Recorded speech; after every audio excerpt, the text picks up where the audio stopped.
नमस्कार दोस्तों, कैसे आप सभी। स्वागत है आपका हमारे यूट्यूब चैनल सक्सेस सीएससी में। और आज की क्लास में हम लोग डिस्कस करने वाले हैं ब्रह्मांड यानी यूनिवर्स के बारे में। साथ साथ यूनिवर्स से संबंधित तथ्य उनको भी हम लोग देखेंगे।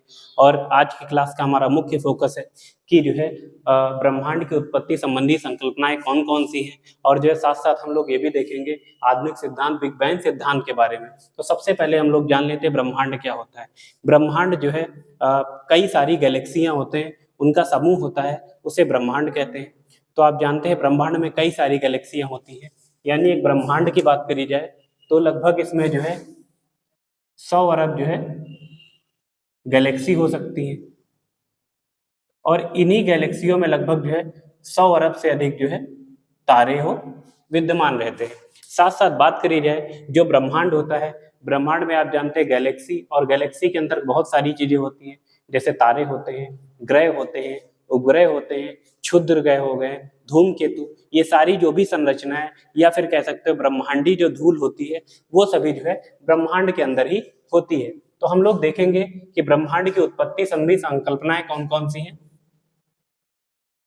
देखिए क्या है, जो ब्रह्मांड की उत्पत्ति संकल्पना की बात करी जाए, देखिए जो है जो उत्पत्ति होती है यानी ग्रहों में जो ब्रह्मांड है उसमें तारों की संख्या के आधार पर जो है इसे दो भागों में डिवाइड करते हैं। देखिए क्या है, कुछ ऐसे जिन्होंने प्रारंभिक समय में ये बताया कि जो है ब्रह्मांड की जो उत्पत्ति हुई है एक तारे से हुई है, तो इसे हम लोग जो है एक तारक या अद्वैतवादी संकल्पना कहते हैं। और जो है दूसरी हमने बताई द्वैतारक या फिर द्वैतवादी, यानी एक या मतलब दो से अधिक या फिर जो जिसमें दो तारे यूज हुए हैं उसको हम लोग जो है द्वैतवादी या फिर द्वैतारक संकल्पना के अंतर्गत रखते हैं। तो सर्वप्रथम देखा जाए इमैनुअल कांट ने 1749 में वायव्य राशि संकल्पना या फिर परिकल्पना दी। कौन सी? वायव्य राशि परिकल्पना दी। साथ साथ उसके इसी परिकल्पना को सुधार करते हुए लाप्लास ने क्या किया, एक निहारिका सिद्धांत दिया। इस सिद्धांत के अंतर्गत ऐसा था कि जो आरंभ में इन्होंने बताया कि एक निहारिका विद्यमान थी और उसी निहारिका में जो है गुरुत्वाकर्षण बल के कारण क्या होता है कि कुछ भाग जो है मतलब उभर के आने लगता है, और यही जो भाग होता है धीरे धीरे क्या होता है, संघनित होता है यानी संगठ होने लगता है, और अंततः जो है इससे ग्रहों का निर्माण हो जाता है। तो ये एक आरंभिक संकल्पना थी। फिर आगे जो है द्वैतवादी संकल्पना या द्वैतारक संकल्पना के अंतर्गत चैम्बरलिन और मोल्टन ने जो है ग्रहाणु की परिकल्पना दी। और इसमें जो है इन्होंने जो है पृथ्वी की उत्पत्ति के साथ साथ इन्होंने पृथ्वी की आंतरिक संरचना जैसे महासागर और महाद्वीप जैसी चीजों को भी इन्होंने इसमें प्रदर्शित करने का प्रयास किया। आगे देखते हैं जेम्स और जीन्स और हेराल्ड जेफरी की संकल्पना जो ज्वारीय परिकल्पना है, ये जो है 1919 में लाई गई थी। और यह परिकल्पना सर्वाधिक मान्य या फिर यह कह सकते हैं कि जो बिग बैंग सिद्धांत के पहले जो है इस संकल्पना को काफी महत्व दिया गया। इस संकल्पना के अनुसार इन्होंने ये बताया कि जैसे जो ब्रह्मांड की उत्पत्ति के पूर्व क्या होता है, मतलब शुरुआत में क्या होता है, जो ग्रहों की उत्पत्ति किस प्रकार से होती। देखिए क्या होता है, इन्होंने बताया एक सन है, सूरज था, और उसके करीब जो है एक सूरज से बड़ा एक जो है तारा होकर गुजरता है, यानी कि इसकी परिधि से होकर गुजरता है।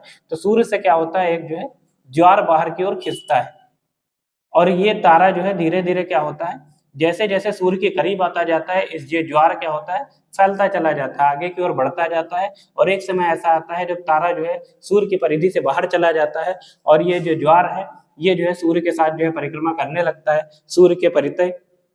तो जिससे क्या होता है, इसी के संगठन और संलयन से और इसी के विखंडन से क्या होता है, विभिन्न ग्रहों का निर्माण होता है। ऐसी परिकल्पना आगे एच.एस. रसेल ने दी, जिसमें बाइनरी स्टार थ्योरी भी कहा जाता है।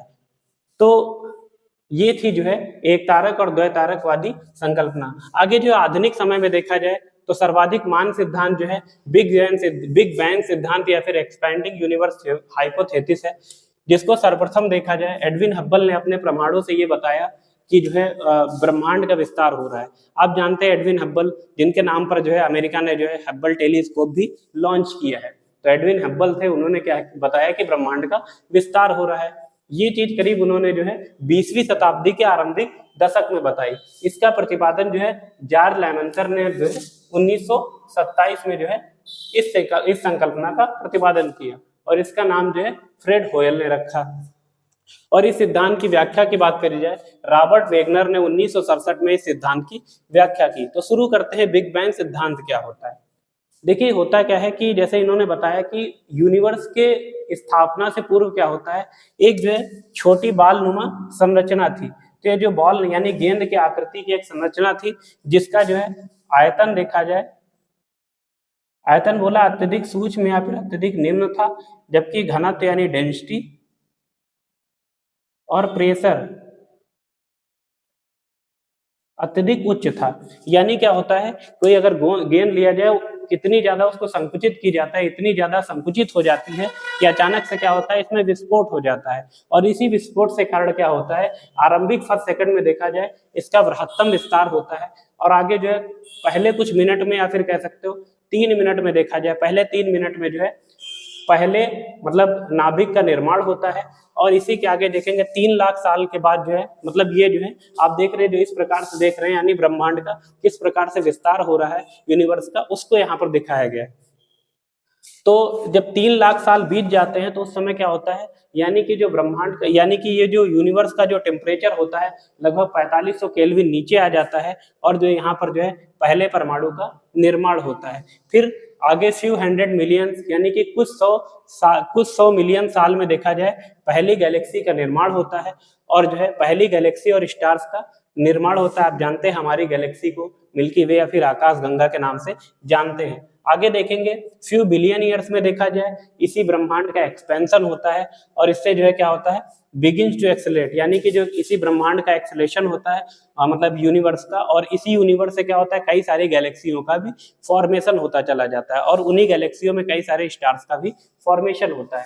आगे देखेंगे 9 बिलियन ईयर्स में देखा जाए लगभग जो है सोलर सिस्टम का निर्माण, यानी जो हमारा सोलर सिस्टम देखते हैं जिसमें लगभग 8 ग्रह स्थित हैं, तो इसका निर्माण जो है लगभग जो है 9 बिलियन वर्ष पूर्व हुआ था।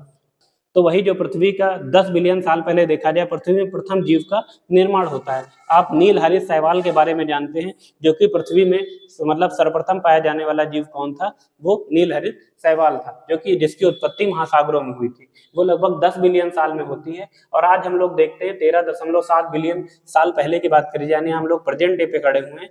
जो बिग बैंग घटना जो है आज से लगभग 13.7 बिलियन साल पहले हुई थी।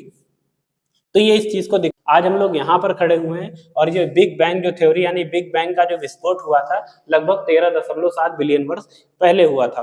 और यही जो यूनिवर्स होता है आज भी एक्सपेंड करता हुआ जा रहा है, यानी आज से हम लोग जब 20 बिलियन ईयर बाद हम लोग, मतलब यानी आज से जो हम लोग 7 बिलियन वर्ष बाद जब खड़े होंगे, तो हम लोग क्या देखेंगे कि जो है सन हमारा एक्सपेंड कर चुका होगा, और सन मतलब अपनी अंतिम अवस्था में या फिर मृत अवस्था में पहुंच जाएगा, और ये रेड जायंट का रूप ले लेगा, और हमारी पृथ्वी की जो लाइफ होती है, यानी जो पृथ्वी में जो जीवन की संभावनाएं हैं, वो धीरे धीरे खत्म हो जाएंगी। यानी पृथ्वी भी जो है, जो जैसे आप मंगल देखते हैं, बृहस्पति जैसे ग्रह के रूप में परिणत हो जाएगा।